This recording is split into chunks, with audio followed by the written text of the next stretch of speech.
Some guys swear these hookup apps are the easiest way to get laid in 2026. Others say they're full of bots, fake profiles, and a complete waste of time. So in this video, I'm breaking down the top hookup apps based on real user experiences and showing you which ones actually work and which ones you should avoid completely. So today we're looking strictly at real user experiences. We are cutting right through the noise to give you a blunt, honest evaluation of what's out there. Real quick, before we get into the weeds, if you want the full breakdown, updated links, and what's working right now, check the Reddit thread linked below. Seriously, it's a great place to see real-time updates without any of the usual salesy nonsense, so keep it handy as we go through this. Alright, let's look at the board. We're at 5 distinct platforms today: Adult Friend Finder, Want to Hook Up, Insta, Bang, Fling, and Victoria Milan. Now the absolute key takeaway right up front is that most of these offer some kind of free access, at least to browse around. That's huge because it means you can test what's actually active in your specific area before you spend a single dime. Here's your instant context map. We're looking at exactly where these platforms excel and where they fall short. Let's kick things off with section 1, the heavyweights. We're talking volume versus speed. When you look at the giants in this space, it really boils down to 2 different philosophies. On one side, you've got Adult Friend Finder, which is all about massive volume and consistent activity. On the flip side, you have Want to Hook Up, which is entirely optimized for fast setup and instant results. These two sit at total opposite ends of the spectrum in terms of how they want you to experience the platform.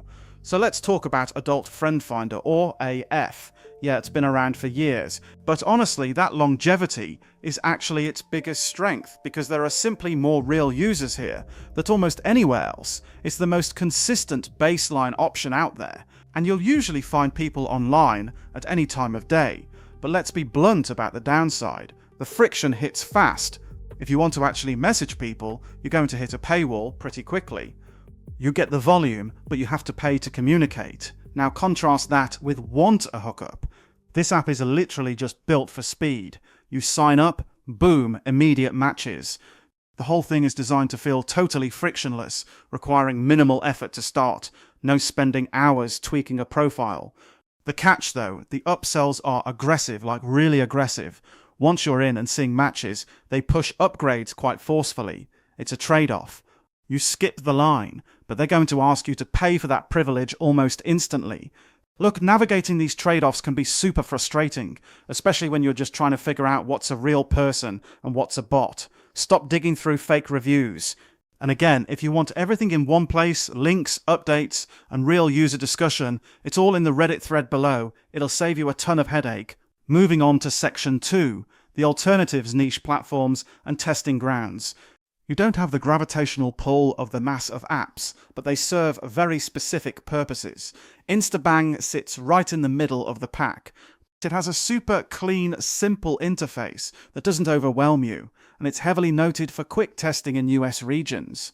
Fling, well, it's not the flashiest, it's got an older layout, but it maintains a surprisingly steady level of activity, especially in the US. In parts of Europe, it's a solid secondary option, but let's be honest about the weaknesses here.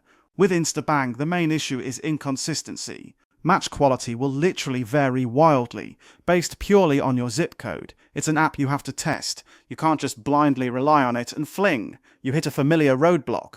Turking is free, but touching costs money. Now notice the completely different philosophy here we've discussed so far relies on chaotic volume, just throwing a ton of users at you very quickly. Victoria Milan goes in the exact opposite direction. It leans heavily toward discretion, privacy, and a much more controlled environment. If you want something way less chaotic, Victoria Milan is your spot. You'll find more polished profiles here, and the entire app is built around privacy. However, you pay a steep price for that control. The user base is tiny compared to the others, and the activity is mostly concentrated in the UK and Europe, so it's a high-quality filter, but a very shallow pool. Which brings us to section 3, the reality check. Who is all this actually for? I want you to really pay attention to this quote from the source material, because it is literally the most important takeaway of this whole explainer. What works in London might not work in a smaller town, and vice versa. Listen, There is absolutely no single perfect app. The results depend entirely on where you are standing. A platform could be completely dead on your street, but absolutely booming, 3 towns over. That's why the most practical, realistic game plan is this simple 3-step approach. Step 1. Try a couple of platforms using their free access. Step 2. Actually look around and see which one has real active users near you. Step 3. Stick with what works and ignore the rest. Do not, under any circumstances, commit to premium features until you verify there are people in your actual radius. Alright, wrapping things up with section for the final verdict. Your best starting points. So based on the data, where should you actually begin? Here is the bottom line. If you want the most reliable, consistent starting point right now, go with Adult Friend Finder. It just has the massive user base. If you have zero patience and want matches immediately, Want to Hookup is your play. As for everything else, it is entirely dependent on your location. Test them for free and let your zip code make the final decision. The landscape shifts constantly. If you want the full list, current links, and real-time updates, check the Reddit thread below. That's where everything is kept up to date.